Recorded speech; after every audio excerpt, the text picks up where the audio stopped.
మనమందరము. అయితే పాస్టర్ గారు ముందుగానే వెళ్ళారు.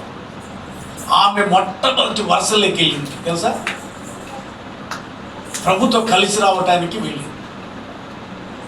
ఆమె ప్రార్థన జీవితాన్ని దేవుడు చూసి, నువ్వు అక్కడ కాదు ఇక్కడికి రా నా దగ్గరికి అని పిలిచాడు దేవుడు. ఆ పిలుపును అందుకొని మన నుంచి వేరే ఆ రాజ్యమునకు వెళ్ళిపోయింది. అయితే మా దేవుడు వచ్చేటప్పుడు అదే ఆర్భాటముతోను ప్రధాన దూత శబ్దముతోను దేవుని బోరతోను వచ్చినప్పుడు, దశలోనికి రాసిన పత్రిక చూడండి 4వ అధ్యాయము 17, 16వ వాక్యం.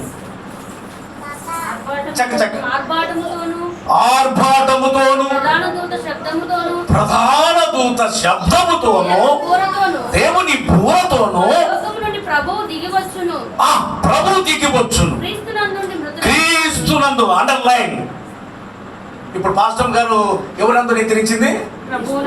క్రీస్తునందు మృతులు ధన్యులు. మొదట లేతురు చూసి ఆ మీదట అంటే దాని అర్థం ఏంటంటే ఫస్ట్ వరుసలో పాస్టర్ గారు ఉన్నారు అని మనం గుర్తించాలి. తెలుసండి, మనవరాళ్ళను చూడటానికి సాక్ష్యం చెబుతూ బిడ్డలు, మా తండ్రికి అవకాశం కుదిరింది, నా తల్లికి అవకాశం లేదంటే ప్రభు పిలుచుకున్నాడు. ఎవరైనా వెళ్ళవలసిందే. అయితే ప్రియ దేవుని బిడ్డల, యోహాను సువార్త 5వ అధ్యాయము 24వ వాక్యం, 5:24. నా మాట విని నన్ను పంపువాని యందు విశ్వాసముంచువాడు నిత్య జీవము. పాస్టర్ గారు ఎవరి యందు విశ్వాసం ఉంచారు? దేవుని యందు నిరీక్షణ కలిగి. అందుకే యశ్వంత్ గారి పత్రికలో 4:12 అంటాడు, నిరీక్షణ లేని. అంటే మరి పాస్టర్ గారి పిల్లలకి పాస్టర్ గారికి నిరీక్షణ ఉందా? ఉంది కదా. సహోదరులారా, నిరీక్షణ లేని ఇతరుల వల్ల, ఇతరులు అంటే దాని అర్థం దట్ ఈస్ మీనింగ్ అన్యులు. మనం అన్యులు కాదు. పాస్టర్ గారు బహు ప్రార్థనతో సంపాదించుకున్న సంతతిది. ముని మనవళ్ళు ఉద్భవిస్తారు, సేవకులు అవుతారు. తెలుసా అండి? అది మనము వాక్యములు గ్రహించగలిగితే అది విషయం. చూడండి, కొరింథీయులకు రాసిన పత్రికలనే 15:12 ఏమని చెప్తున్నాడంటే ఒక మాట పునరుత్థానాన్ని గురించి. క్రీస్తు మృతులలో నుంచి లేపబడి ఉన్నాడని ప్రకటింపబడుచుండగా మీలో కొందరు లేదని ఎలా చెప్పుతున్నారయ్యా మీరు కొరింథీ సంఘస్థులారా? పౌలు కదా మృతుల పునరుద్ధానము లేదని లేని ఎడల క్రీస్తు లేపబడి ఉండడు కదా. ఉంది నాయనా, గ్రహించో. కొరింథీ సంఘమా, గ్రహించో.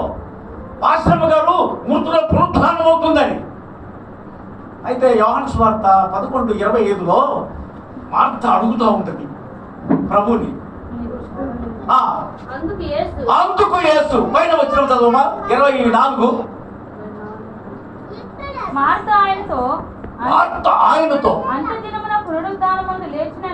అంచెదినమున పునరుద్ధానము లేచునని ఎరుగుదును నేను, కానీ నువ్వేంటి? అందుకు యేసు పునరుద్ధానమును జీవమును నేనే, నా యందు విశ్వాసం ఉంచిన వాడు పోయినను బ్రతుకును. ఇప్పుడు పాస్టర్ గారు బతికి ఉంది. అన్ని వాళ్ళు దేవుని స్తోత్రం చెప్పండి. Praise Lord. ఎలా బ్రతికుంది చెప్పండి. ఇది బ్రతకటం అంటే. ఆమె గురించి ఈ స్వార్థను ప్రకటిస్తున్నాం చూసావా? ఆమె ఇప్పుడు బ్రతికి ఉంది, బతికుంది కాబట్టి స్వార్థ ప్రకటిస్తున్నాం. క్రీస్తులో బ్రతికి వృత్తి అది కాదు. ఎవరైతే క్రీస్తును కలిగి జీవిస్తారో వాళ్ళు నిద్రిస్తూ ఉంటారు. ఏమంటాడు మా మాతకి ఏం చెప్తున్నాడు? పునరుత్థానమును జీవమును నేనే, నా యందు విశ్వాసం ఉంచిన వాళ్ళు చనిపోయినను ప్రకటన గ్రంథం 20:12 వాక్యంలో ఒక మాట ఉంది చదవండి. ప్రకటన గ్రంథం 20:12 ప్రకటన గ్రంథంలో అపోస్తలుల మరి యోహాను గారు రాస్తూ మరియు గొప్పవారేమి కొద్దివారేమి మృతులైన వారందరూ సింహాసనం ఎదుట నిలవబడి ఉండుట చూచితిని. అప్పుడు గ్రంథములు ఇప్పబడెను, జీవ గ్రంథము ఏరొక గ్రంథం ఇప్పబడెను. ఆ గ్రంథముల యందు రాయబడిన వాటిని బట్టి ఆ క్రియల చొప్పున మృతులు తీర్పు పొందిరి. ఇప్పుడు తీర్పు వస్తే పాస్టర్ గారు ఏ వరుసలో ఉంటారు? మొదటి వరుసలో ఉంటారు. ఎందుకని ఆమె క్రీస్తును కలిగి జీవించింది. ఈ లోకంలో ఆమె చేయవలసిన పనులన్నీ సమాప్తం చేసింది. దేవుడు ఆమె తల్లి గర్భములో నిర్మించి నువ్వు బయటకు వచ్చి భూలోకములో ఈ పనులన్నీ చేయాలని ఆయన అప్పచెప్పిన అన్నీ చేసేసింది. అన్ని పనులు చేసిన తర్వాత ఇంక భూలోకంలో ఏం పని ఆమెకే? అందుకని ప్రభు పిలిచాడు, వెళ్ళే కనుక ప్రియ దేవుని పిల్లారా. అందుకే మరి చూడండి, కొరింథీయులకు రాసిన పత్రికలో 15లో ఈ విషయాలు తెలియక కొంతమంది ఉంటే పౌలు గారు అవివేకి అంటాడు. అక్కడ చూడండి 35 వాక్యం 15:35. అయితే మృతులు ఎలాగు లెగుతురు? వారు వ్యక్తి శరీరంతో వస్తురు, ఒకడు అడుగును. మరి దైవజనులు చెప్పారు చూసారా, గోధుమ గింజ ఓ అవివేకి, నీవు ఇచ్చినది సచ్చితనే గాని బ్రతికించబడదు కదా. నీవు ఎత్తు దానిని చూడగా అది గోధుమ గింజ అయినా సరే, మరి ఏ గింజ అయినా సరే, ఒట్టి గింజను విత్తుతున్నాము. ఆ పుట్టబోయే శరీరము ఇత్తుటలేదు. చూసావా, మహిమ శరీరం అంటే అది. ఆ పుట్టబోయే శరీరం మనకు ఎలా కనిపిస్తుంది? కాస్త నీళ్ళు పోసామంటే గింజలు భూమిలో పడినప్పుడు ఆ శరీరం వస్తుంది చూసారా, అది మనకు మహిమ శరీరముకి సాదృశ్యం. ఈ నీవు ఇచ్చిన దానిని చూడగా అది ఒట్టి గింజ, అది సచ్చితేనే కానీ అది విషయం. మనం ఎవరిమైనా సరే వృద్ధి చెందితేనే దేవుని రాజ్యానికి వెళ్తాం. అది విషయం. ఆ విషయాన్ని స్పష్టంగా ప్రభువు తన భక్తులతో ఈ మర్మాలన్నీ విశదీకరించాడు. అయితే దీంతో ఈ మాటలు నేను చూసావా, చూడండి యోహాను సువార్త 5వ అధ్యాయం తరచుగా ముగించేస్తాను నేను. 2-3 నిమిషాల్లో ముగించేస్తాను, టైం అయిపోయింది. 5వ అధ్యాయం 28వ వాక్యం. అది ఏంటంట? దేనికి? చచ్చిపోయిన వాళ్ళు బ్రతుకుతారు, మహిమ శరీరం వస్తుందని. దీనికి ఆశ్చర్యపడకుడి. యోహాను గారు కొటేషన్ ఇస్తున్నారు. దీనికి ఆశ్చర్యపడకుడి, ఒక కాలము వచ్చుచున్నది, ఆ కాలమున సమాధులలో ఉన్నవాళ్ళు ఆయన శబ్దము విని మేలు చేసిన వాళ్ళు జీవ పునరుత్థానమునకు తీర్పు. ఎవరు? కీడు చేసిన వాళ్ళు తీర్పు పునరుత్థానానికి బయటికి వచ్చెదరు. ఆశ్చర్యం ఎందుకు? నీకు భూలోకములే స్టేట్మెంట్.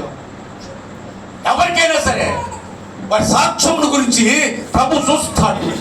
పాస్టమ్ గారి సాక్ష్యం అంటూ మనం చూస్తే ఆమె స్త్రీల ఆరాధన కానీ, తల్లిగా కానీ సంఘానికి సేవ చేసింది, బిడ్డలకు సేవ చేసింది. ఆమె ఆ దినములు సమాప్తమైనవి కాబట్టి ప్రభు పిలిచాడు దేవుని రాజ్యానికి వెళ్ళి. మనం కూడా ఏం చేయాలంటే, ఇటువంటి జ్ఞాపకార్థ కూడికలు పెట్టినప్పుడు మనం కూడా ఏం చేయాలంటే ఆ స్థితి కలిగి ఉండాలి. ఆ స్థితిగతులు నాకు కూడా ఉండాలంటే ప్రభుని కలిగి జీవించాలి, నమ్మకంగా ప్రభుతో సహవాసం చేయాలి, శాప దృక్పథంలో జీవించాలి, దేవునితో కలిసి సహవాసం చేయాలి, దేవుని అడుగుజాలలో నడవాలి. కనుక ప్రియ దేవుని బిడ్డలారా, మంచి మరణము ప్రభువు పాస్టమ్ గారికి ఇచ్చారు. చాలామంది చాలా ఎన్నెన్నో జరుగుతూ ఉన్నాయి, యాక్సిడెంట్ కానీ లేకపోతే ఎన్నెన్నో వ్యాధిగ్రస్తులు లేకపోతే కాళ్ళు చేతులు తిరిగిపోయి, కానీ ఆమె అనుకున్న మరణాన్ని దేవుడు ప్రభు ఇచ్చాడు పాస్టమ్ గారికి. ఆమె పేరు మేరీ కదా, మేరీ కుమారి. చూసారా, మేరీ అనే పేరు ఎవరికైతే ఏడవుతుందో వాళ్ళు దేవుడి కొరకు జీవిస్తారు. ఆ విషయం చాలామందిని చూశాను నేను. మరియమ్మ, మేరమ్మ, మార్తమ్మ ఇలాంటి పేర్లు ఉన్నవాళ్ళు దేవుడి సంఘంలో బహుగా కీర్తనలు పాడటం కానీ లేకపోతే వాక్యం చదవటం కానీ వీళ్ళకి అబ్బుతుంది. అవునా? దేవుని స్తోత్రం కలుగును గాక. అంటే మరియమ్మ ఉండోళ్ళు ఇప్పుడు మార్పులు పొందలేదేమో, కదా చూసుకోండి.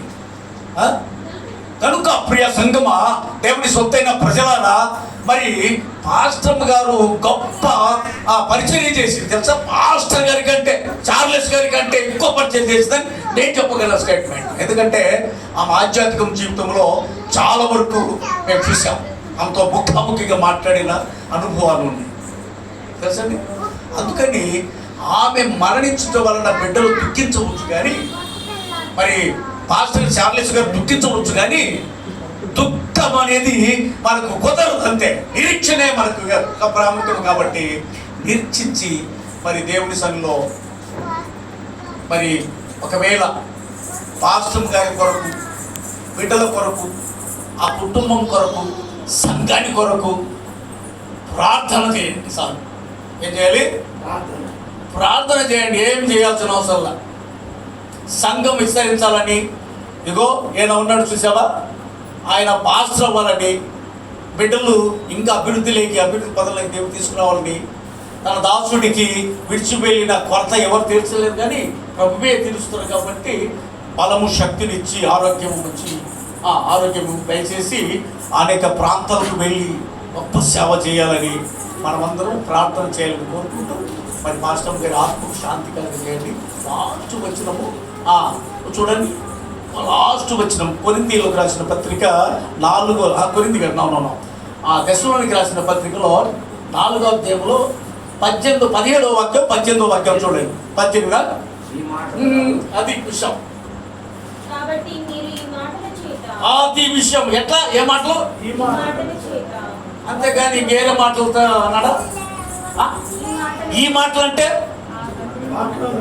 వాక్యం, పరిశుద్ధ గ్రంథంలో ఉన్న ఈ వాక్యం, ఈ మాటల చేత చిన్నారి ఏ మాటలు? పరిశుద్ధ లేఖనం వాక్యమే. దేవుడే వాక్యమై ఉన్నాడు. శరీరధారి అయి కృపా సత్య సంపూర్ణంగా మన మధ్యలో ఉన్న ఈ మాటల చేత ఒకరినొకరు, ఈ కుటుంబానికి, తన దాసుడికి, సంఘానికి ఈ మాటల చేత తన దాసురాలికి మరి ఆత్మకు శాంతి కలగాలని, బిడ్డలకి, కుటుంబాలకు కూడా దీవించబడాలని, ఎలాంటి కొరతలు లేకుండా తీర్చబడాలని కోరుతూ నేను ఈ మాటలు ముగించేస్తున్నా. దేవుడి మాటలు దీవించి మన ఇంట్లో ఆశీర్వదించుగా. అందరం ఒకసారి చప్పట్లు కొడదామండి.